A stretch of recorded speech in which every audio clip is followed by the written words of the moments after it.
दोस्तों कहा जाता है कि मर्दों का औसत वजन 62 किलो तक होता है और औरत का वजन 55 से 58 किलोग्राम तक होता है। लेकिन आज हम आपको दुनिया के कुछ ऐसे लोगों से मिलवाएंगे जिनके जिस्म की बीमारी की वजह से वजन 400 किलोग्राम से ज़्यादा हो गया और इनकी लंबाई इतनी ज़्यादा हो गई कि सिर्फ इनकी लंबाई की वजह से दुनिया भर के लोग इनको जानने लगे। लेकिन कोई भी दुनिया में लंबा होकर मशहूर हो जाए या फिर दुनिया में कोई मोटा खा खा कर मशहूर हो जाए, लेकिन इनकी ज़िंदगी में ऐसा दर्द होता है जिसे इस औरत या मर्द के अलावा कोई नहीं जान सकता। ब्याम्बा। दोस्तों सबसे पहले हम आपको जिस शख्स के बारे में बताने जा रहे हैं वो मंगोलिया के रहने वाले हैं। आपको जानकर हैरानी होगी कि जब इसकी उम्र 15 साल थी तभी वो मंगोलिया के नेशनल जूडो चैंपियन बन चुके थे। लेकिन इस दौरान इनका वज़न लगातार बढ़ता जा रहा था। इनके बढ़ते हुए वज़न के रुझान को देखते हुए जापान की रेसलिंग में इनको सिलेक्ट कर लिया गया। हैरानगी की बात तो ये है कि 18 साल की उम्र तक इन्होंने 110 से भी ज़्यादा बार रेसलिंग गेम खेली और हैरतअंगेज़ तरीके से 96% वो वक्त आया जब इनकी जीत एक तरफा हो गई। जब मंगोलिया के इस रेसलर की उम्र 20 साल थी, इस वक्त तक इसकी लंबाई 6 फीट से ज़्यादा हो गई थी और इनका वज़न तकरीबन 400 किलोग्राम के बराबर होने वाला था। इनका वज़न इतनी तेज़ी से बढ़ रहा था कि इनके लिए रेसलिंग खेलना भी मुश्किल हो गया था और अनफॉर्चुनेटली इनको रेसलिंग छोड़ना पड़ी। इन्हीं मुश्किल हालातों के दरमियान साल 2020 में कोविड-19 की वजह से इनकी मौत हो गई। यो डिफेन। दोस्तों चीन की इस औरत के दिमाग में ट्यूमर होने की वजह से इसकी लंबाई लगातार बढ़ती जा रही थी और एक वक्त ऐसा आया कि जब इस लड़की की लंबाई 8 फीट से ज़्यादा हो गई और इस वक्त इस लड़की को दुनिया की सबसे ज़्यादा लंबी जिंदा लड़की के नाम से जाने जाने लगा। शायद आपको यकीन ना हो, लेकिन सिर्फ और सिर्फ 11 साल की उम्र में ही इस लड़की की लंबाई 6 फीट से ज़्यादा हो गई थी। ये वाक़या इस वक्त का है जब इसकी उम्र 15 साल थी। एक डॉक्टर की नज़र इस औरत पर पड़ी, लेकिन डॉक्टर इसको देखते ही समझ गया ये लड़की एक खास तरीके की बीमारी से उलझ रही है। जिसके बाद इस लड़की की जांच की गई और पता चला कि इसके पिट्यूटरी ग्लैंड के अंदर ट्यूमर है।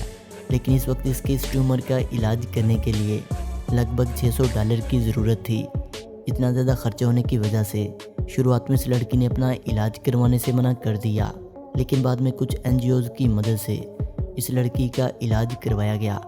इसके बाद 40 साल की उम्र में इस लड़की की मौत हो गई, लेकिन इसकी मौत की वजह किसी को नहीं पता चली। नेल फेंगलेटन। दोस्तों अब हम आपको ऐसे शख्स के बारे में बताने जा रहे हैं जिनकी मौत सिर्फ 36 साल की उम्र में हार्ट अटैक की वजह से हो गई और हार्ट अटैक आने की वजह थी इनका ज़रूरत से ज़्यादा लंबा होना। आपको ये जानकर हैरानी होगी, इस शख्स को साल 2017 में पूरे यूरोप के सबसे लंबे शख्स के नाम से जाना जाता था। इस वक्त इनकी लंबाई 7 फीट 8 इंच से ज़्यादा थी और तो इतनी ज़्यादा लंबाई होने की वजह से इनकी गिनती पूरी दुनिया के 25 सबसे लंबे लोगों में हो गई। इतने लंबे होने के बावजूद भी वो एक प्रोफेशनल बास्केटबॉल प्लेयर थे। बास्केटबॉल खेलने के दौरान जब वो बाल को बास्केट में डालते थे तो इस वक्त इनके मुखालिफ कोई भी खिलाड़ी बाल को बास्केट में जाने से रोक नहीं पाता था। और इस शख्स के अजीबोगरीब ज़्यादा लंबे होने की वजह पिट्यूटरी ग्लैंड में होने वाली खराबी थी। Robert Pershing Wadlow. इनकी पैदाइश 1918 में सेंट लुइस में हुई थी। वो इस वक्त की तारीख के सबसे लंबे आदमियों में से एक थे। इस वक्त इनकी लंबाई 8 फीट 11 इंच थी। सिर्फ लंबाई ही नहीं बल्कि लंबाई के साथ साथ इनका वज़न लगभग 250 किलोग्राम से ज़्यादा हो गया था। इनकी लंबाई पिट्यूटरी ग्लैंड में आई हुई खराबी की वजह से लगातार बढ़ती जा रही थी। आपको जानकर हैरानी होगी, 22 साल की उम्र में जब इनकी मौत हुई तो इस वक्त भी इनकी लंबाई लगातार बढ़ती जा रही थी। जब इनकी उम्र 8 साल थी तब इनकी लंबाई इनके वालिद से भी ज़्यादा हो गई थी। इतनी लंबाई होने की वजह से इनके पैरों ने चीज़ों को महसूस करना बंद कर दिया था, लेकिन इन्होंने भी कभी व्हीलचेयर का इस्तेमाल नहीं किया। लेकिन जब इनकी उम्र लगभग 21 साल की हुई तब किसी गड़बड़ की वजह से इनके पैरों में इन्फेक्शन हो गया। इन्फेक्शन की वजह से जब वो सोए हुए थे तो इस वक्त इनकी मौत हो गई। सन मिंगमिंग। दोस्तों चीन में रहने वाले लोगों की औसत लंबाई 5 फीट होती है, लेकिन जब चाइना के रहने वाले आप इस शख्स को देखेंगे तो आपको यकीन नहीं होगा कि चाइना में भी कोई इतना लंबा शख्स हो सकता है। दरअसल इनकी लंबाई 8 फीट से ज़्यादा है। इनकी पैदाइश 1983 में हुई थी। ये एक प्रोफेशनल बास्केटबॉल प्लेयर भी हैं। यही वजह कि इन्हें दुनिया का सबसे लंबा बास्केटबॉल प्लेयर के तौर पर भी जाना जाता है। आपको जानकर हैरानी होगी कि जब ये बास्केटबॉल खेलते हैं तो तब इनका कोई भी मुखालफिन इनको रोक नहीं पाता। साल 2005 में जांच के दौरान पता चला कि इनके प्यूटरी ग्लैंड में 5 ट्यूमर मौजूद है। यही वजह कि इनकी लंबाई हैरत अंगेज तरीके से इतनी ज़्यादा हो गई थी। इनकी सर्जरी के लिए $11,000 की ज़रूरत थी, लेकिन इनके पास इतने ज़्यादा पैसे नहीं थे। इनके बास्केटबॉल टीम की तरफ से इनका ऑपरेशन करवाया गया। फ़िलहाल वो बिल्कुल ठीक है। दिलीप सिंह राणा।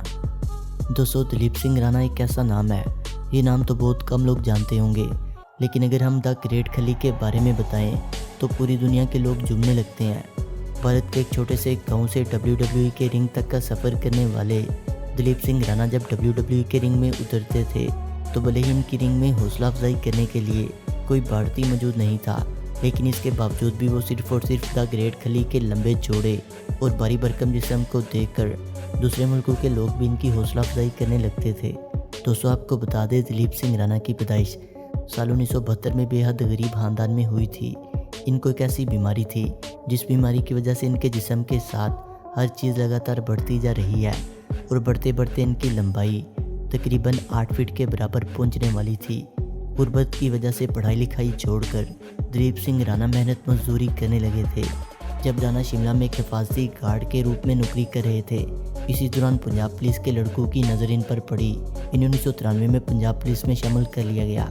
इसके बाद खली ने पीछे मुड़कर नहीं देखा और पुलिस फोर्स में रहते हुए साथ ही बॉडी बिल्डिंग शुरू कर दी और जल्दी ने अमेरिका में रेसलिंग के लिए भी चुन लिया गया और मजदूरी करने वाले दिलीप सिंह राणा WWE पहुंच गए, जहां पर इन्हें एक नया नाम द ग्रेट खली दिया गया। लेकिन कुछ खास कामों की वजह से इन्होंने WWE को हमेशा के लिए छोड़ दिया। दोस्तों, वीडियो अच्छी लगने की सूरत में से लाइक करें, कमेंट करें और अपने दोस्तों से शेयर करें।